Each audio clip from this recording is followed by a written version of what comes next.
So let's just ease down that throttle. Good Lord.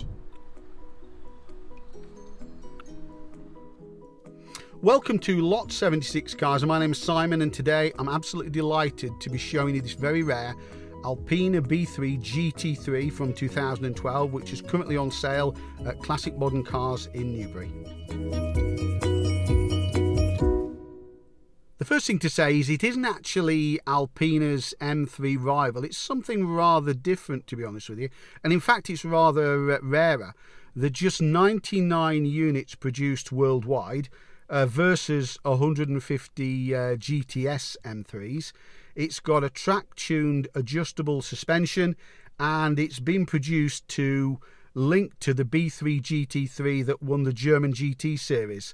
But in actual fact, at the time, it was half the price of the M3 GTS.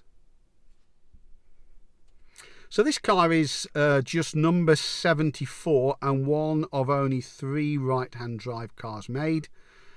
It's specified with the options of a comfort pack, which includes the full professional navigation system. It's got a digital race display as well, and with just 6,600 miles from new, it really is an absolutely superb condition vehicle. In actual fact, it is, I would describe it as a iron fist in a velvet glove, because it offers 186 mile an hour top speed where permissible, a 0 to 60 time in just 4.5 seconds, and it's a vehicle that the owner was telling me can be used pretty much every day, but is quite capable of some track action when needed. So Alpina is a manufacturer in its own right, certainly according to the German body that ratifies these things. They take a standard BMW model as a starting point. In this case it was a 335i coupe, and then they aim to enhance it with the natural attributes of the base vehicle. Alpinas generally tend to be more subtle, have extra speed, smoothness, desirability, and of course rarity. The B3 GTS was Alpina's most track-focused vehicle at the time, and in actual fact the twin-turbo straight-six engine was given better breathing and upgraded ECU and produced an almost incredible 402 brake horsepower with 398 pounds-foot of torque. Now, this gives it performance which is rivaling the BMW's own M3 GTS.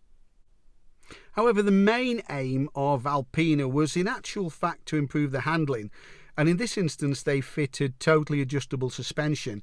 Now, this is not the press button on the steering wheel suspension that we might be used to on certainly contemporary vehicles. It's actually one that requires a dealer visit, really. So it does allow a setup which allows for changes to ride height, spring and damper rates, even camber angles can be altered on the suspension itself to achieve the setup that you want.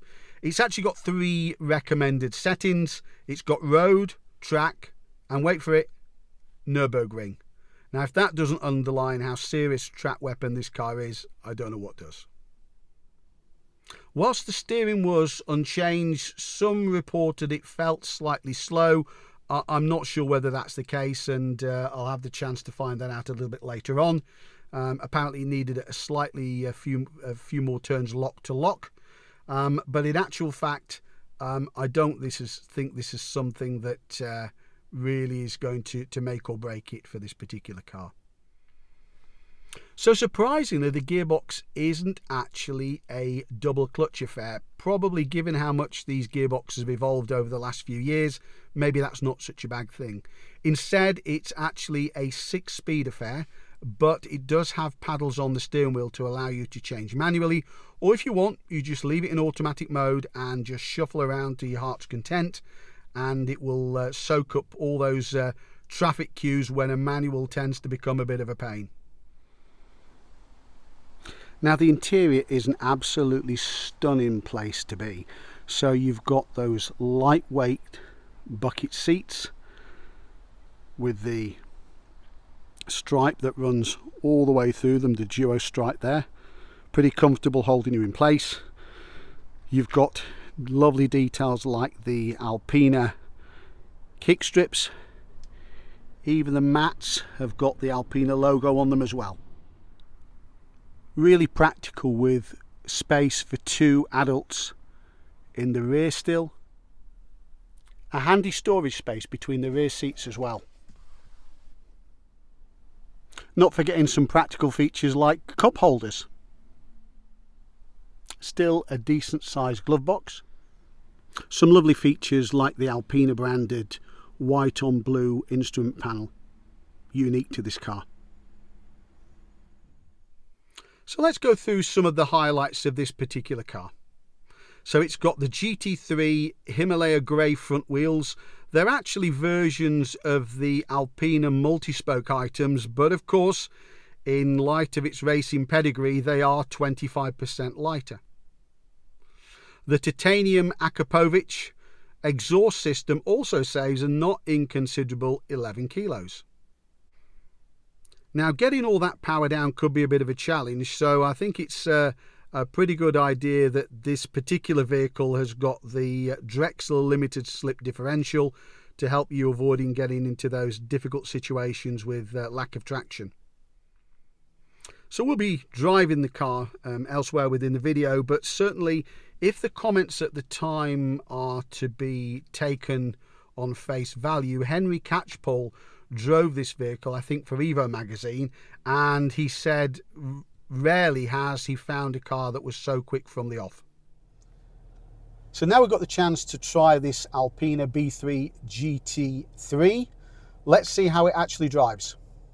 So just pulling out here, it's actually quite surprising how heavy the steering is. So the one thing you notice with this car is, first thing getting into it is how the steering feels. As I just commented a while ago, the ride is reasonably comfortable. It's not actually as harsh as I expected. I suspect this is probably in the comfort setting.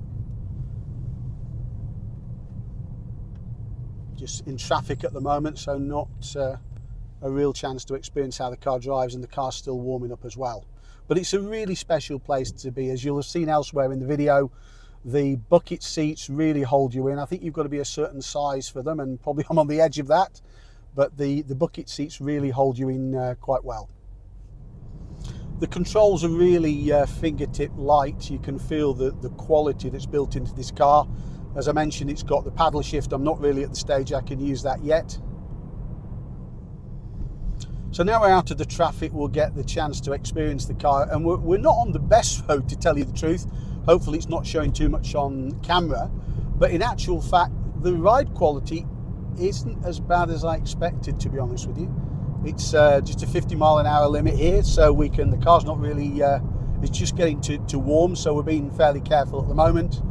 Interesting thing for me driving this car is it actually shrinks around you. It's relatively bigger than what I drive day to day, which is the Mercedes 190, but you can really feel the step ahead that this car's made. By this time, by the 2000s, the quality of cars, the fit, the finish, the slush molded plastics have really shown, and this obviously being a BMW that's been fettled by Alpina is even better.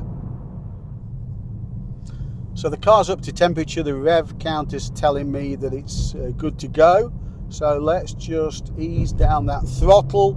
Good Lord. And we're up to the limit like that. So that's how incredibly quick this car is. But it actually feels quite docile as well. It doesn't feel as if you can poodle around in it as this 6-speed auto allows you to, or you've got the paddle changes I've got on the steering wheel here as well. But it is an incredibly quick car.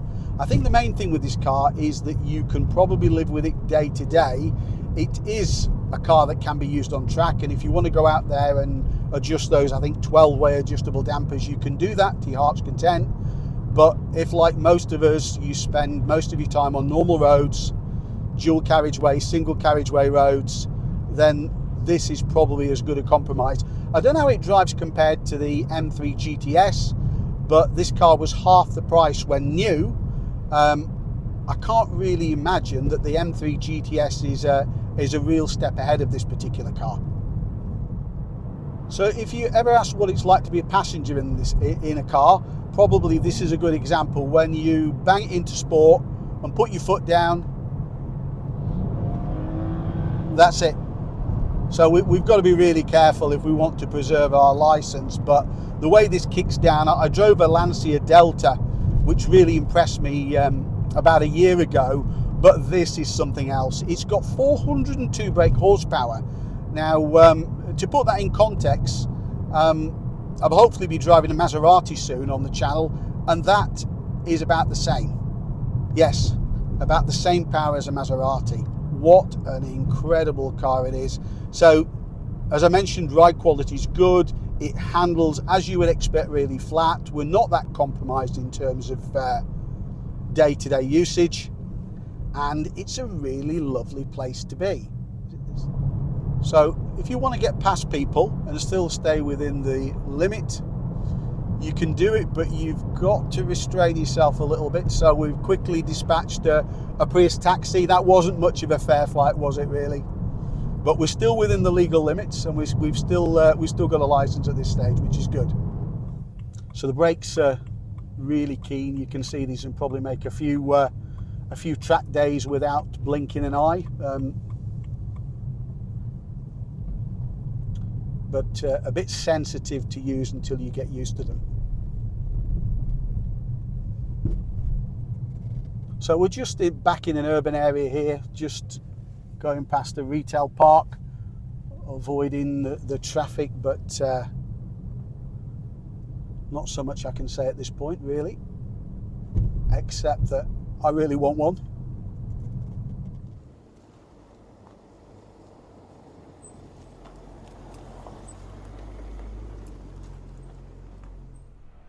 So thanks again for joining me on Lot 76 Cars in the drive of this Alpina B3 GT3. What a supercar. Please like, share, subscribe, turn on notifications so to be notified about my next video. And once again, thanks for watching.